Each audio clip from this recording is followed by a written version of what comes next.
अस्सलाम वालेकुम दोस्तों, उम्मीद है आप सब लोग खैरियत से होंगे। बात करेंगे ओमान में कोरोना के टेस्ट की फ़ीस कम करने के बारे में और ओमान में वैक्सीनेशन का अमल कहां तक पहुंचा है, पहली डोज़ कितने लोगों को लगी है, दोनों डोजेज जो हैं वो कितने लोगों को लग गई हैं।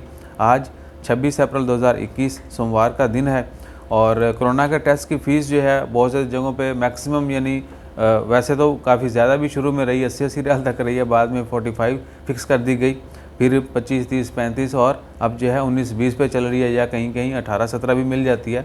इसके बावजूद जो है कंपनीज़ और बहुत सारे लोग जो हैं वो ट्रेंड चला रहे हैं कि ओमान में कोरोना के टेस्ट की फ़ीस कम की जाए। और उसकी एक सिंपल लॉजिक है कि अगर फ़ीस कम होगी तो हर वो बंदा जिसको शक शुबा होता है कोरोना का कि क्या है, उसको कोविड-19 का शिकार हो गया वो या नहीं, तो वो अगर सस्ता होगा टेस्ट तो वो टेस्ट करवा लेगा। और उसकी एक और मिसाल एक कंपनी वालों ने दी कि उनके पास उनकी कंपनी में 1000 लोग हैं जो डेली एक दूसरे के साथ मिलते जुलते हैं, काम करते हैं सारे एक ही जगह पे। तो 2-4 बंदों को कोरोना का टेस्ट जो है उनका पॉजिटिव आ गया, तो डिसाइड किया गया कि सभी का टेस्ट होगा। एक तो सभी का टेस्ट होगा और बाकी कंपनी भी जो है हफ्ते 10 दिन के लिए वो बंद रहेगी। तो 1000 बंदे का टेस्ट जो है वो कितना महंगा पड़ेगा। यही अगर कम होता तो जहाँ जिन लोगों को या जो डिपार्टमेंट में जिन लोगों के टेस्ट पॉजिटिव आए थे वही डिपार्टमेंट अपने टेस्ट करवा लेता और बाकी तमाम जो है काम चलता रहता, ना बाकी लोगों को टेस्ट करवाना पड़ता, ना कंपनी को बंद करना पड़ता।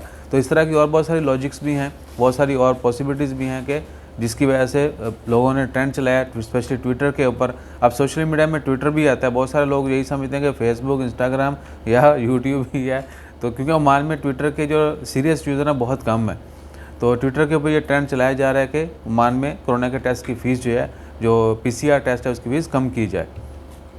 और ऑनेस्टली स्पीकिंग अगर आप मेडिकल के हवाले से बात करें, इसकी टेस्ट की फ़ीस कम होनी चाहिए। अगर हो जाती है कम तो बहुत सारे लोग जो शक व शुबहात में टेस्ट नहीं करवाते कि भाई एक तो 20 रियाल फ़ीस दो, हफ्ता 10 दिन या क्वारंटाइन में रहो, तो उसकी वजह से वो और बहुत सारों को अफेक्ट कर देते हैं।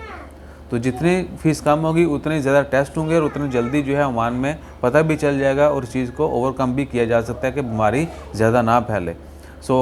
इसके अलावा और बहुत सारी लॉजिक भी हो सकती हैं जो आपके जहन में भी होंगी। उसके अलावा ओमान में जो है वैक्सीन जो पहली डोजेज जो है वो 2,53,057 लोगों को आज तक लग चुकी है और जो दोनों डोजेज लगी हैं जिन लोगों को उनकी तादाद है 54,494। हमारे बच्चे शोर कर रहे हैं और बीच में जो है ना हम भी डिस्टर्ब हो जाते हैं, तो इसके लिए बहुत माजरत आपसे। अपना ख्याल रखिएगा, दुआ में याद रखिएगा। जज़ाकल्लाह, अल्लाह हाफ़िज़।